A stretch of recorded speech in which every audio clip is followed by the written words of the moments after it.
PM Modi ने 9 महीने पहले किया था वीर शिवाजी की प्रतिमा का अनावरण। मोदी के माफी मांगने की उठ रही आवाज, विपक्ष का प्रदर्शन लगातार जारी। अब क्या करेगी महाराष्ट्र सरकार? एकनाथ शिंदे बोले 100 बार माफी मांगने और पैर छूने को तैयार। जी हाँ दोस्तों, बड़े ही शर्म की बात है। आज हमारे देश में भ्रष्टाचार इतना बढ़ चुका है कि महाराष्ट्र के करोड़ों लोगों और हिंदुस्तान के अरबों लोगों के स्वाभिमान का प्रतीक छत्रपति शिवाजी महाराज की प्रतिमा को इस तरह बनाया गया कि वो महज 9 महीने में ही आज टूट गई है। शिवाजी महाराज की इस प्रतिमा का अनावरण देश के प्रधानमंत्री नरेंद्र मोदी ने किया था। वीर शिवाजी शान, स्वाभिमान, प्रतिष्ठा के लिए जाने जाते हैं, लेकिन देखिए उन्हीं वीर शिवाजी की प्रतिमा भ्रष्टाचार की भेंट चढ़ जाती है। भ्रष्टाचार के वजह से प्रतिमा टूटकर गिर गई है। महाराष्ट्र के लोग चाहते हैं कि मोदी माफी मांगे।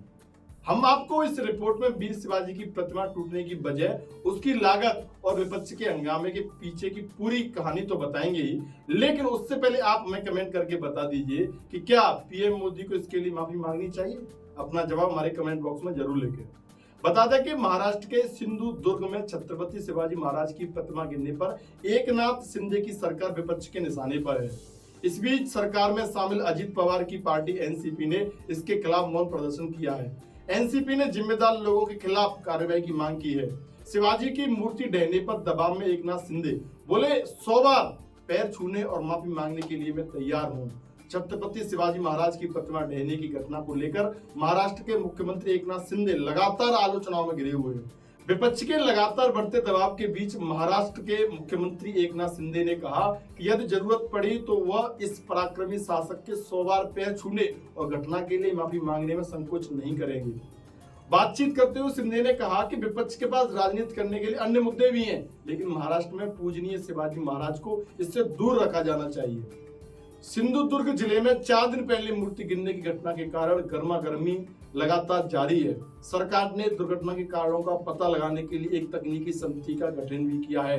वहीं अब दूसरी ओर चूंकि उप मुख्यमंत्री जो अजित पवार है, उनके नेतृत्व में सत्तारूढ़ राष्ट्रवादी कांग्रेस पार्टी के सदस्यों ने भी घटना के विरोध में पूरे महाराष्ट्र में मौन विरोध प्रदर्शन किया है। शिंदे ने जोर देकर कहा है कि छत्रपति शिवाजी महाराष्ट्र के संरक्षक देवता हैं। मैं 100 बार उनके पैर छूने और मूर्ति टूटने की घटना के लिए माफी मांगने के लिए तैयार हूं।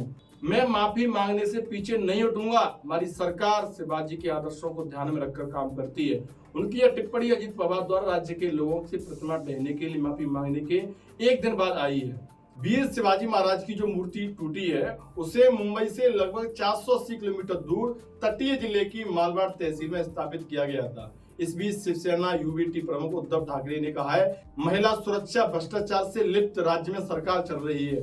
2-3 दिन पहले बंद की अपील की गई थी, लेकिन कोर्ट आदेश के बाद नहीं हुआ। सिंधुदुर्ग में मोर्चा निकाला गया है। शिवाजी महाराज की प्रतिमा गिर गई है। भगत सिंह कोश्यारी समुद्र किनारे राजभवन में रहते हैं, लेकिन उनकी टोपी कभी नहीं उड़ी। मूर्ति कैसे हवा से गिर गई?